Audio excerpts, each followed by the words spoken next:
Hey everybody. Just a quick video here. Gonna try to keep it under 7 minutes. um, so I had made a video the other day, and lo and behold, it was the same day that the shootings happened down in Texas.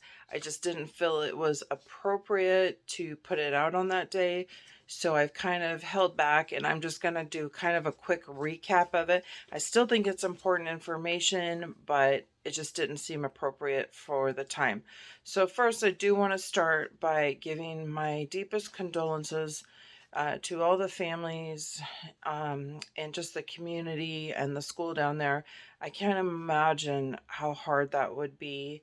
My heart just really does break for those people. Um, yeah, that's just really tragic.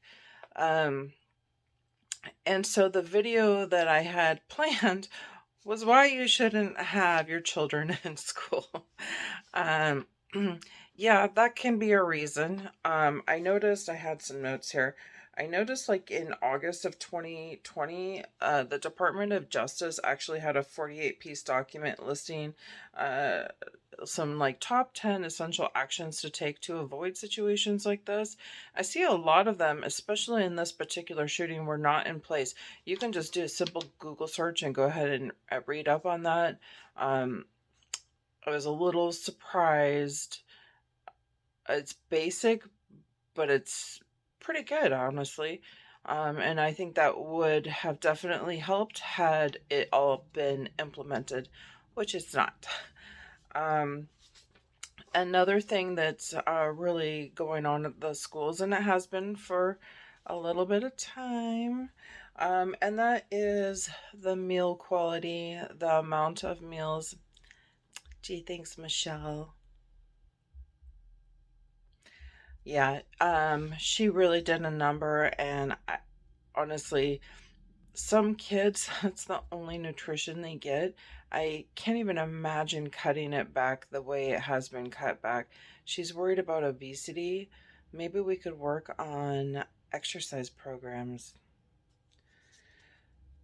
And then there's the whole critical race theory, which I don't think that is appropriate. I don't think using um, woke agendas to get your point across and corrupting children should even be something that somebody would remotely think of.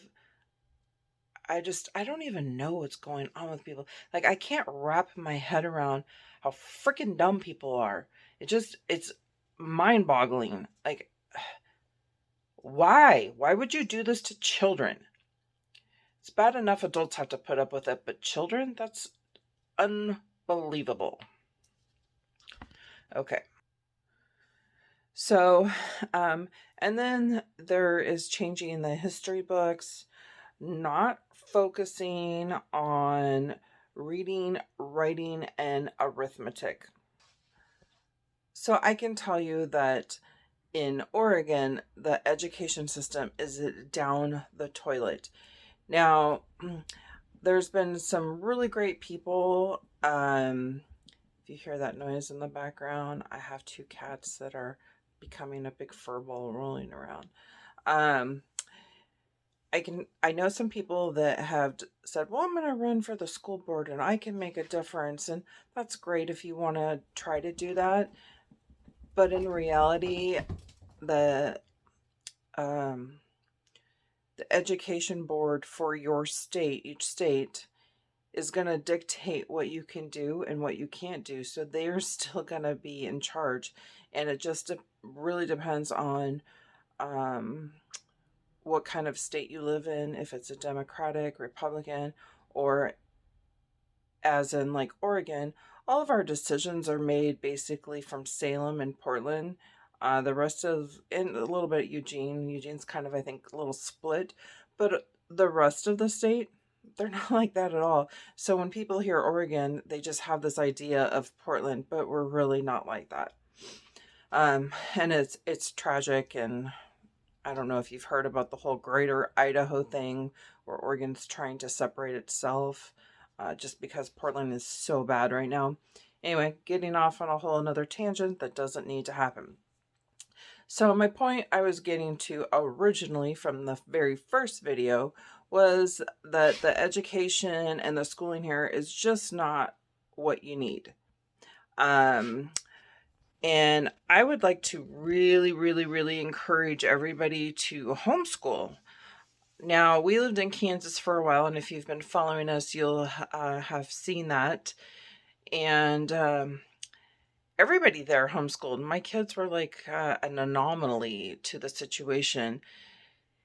And I always thought, well, it's great to go to school. You know, they get to make all their little friends and do these little activities and stuff that maybe we couldn't provide for them.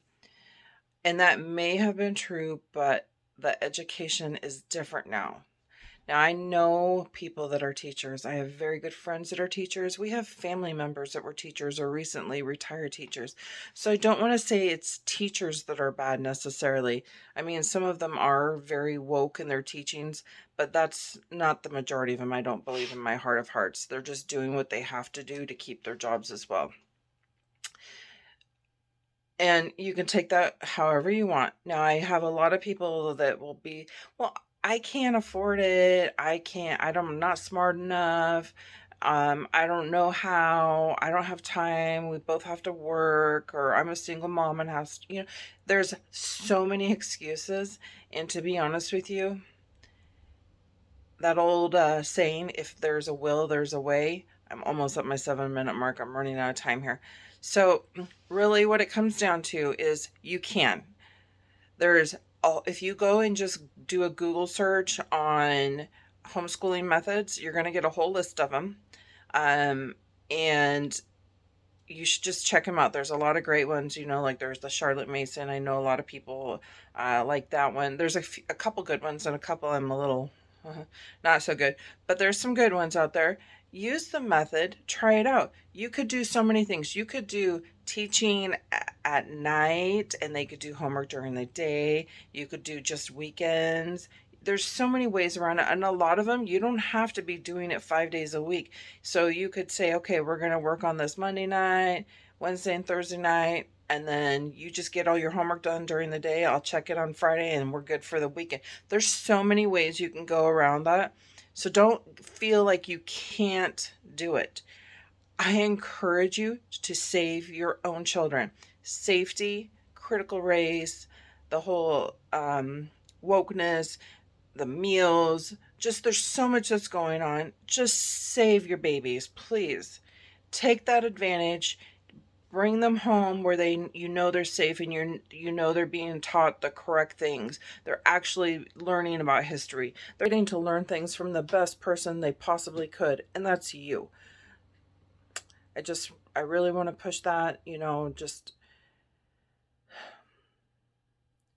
if you don't take care of the children today and quit leaving it up to the government, the children of today are going to be the children we don't care about.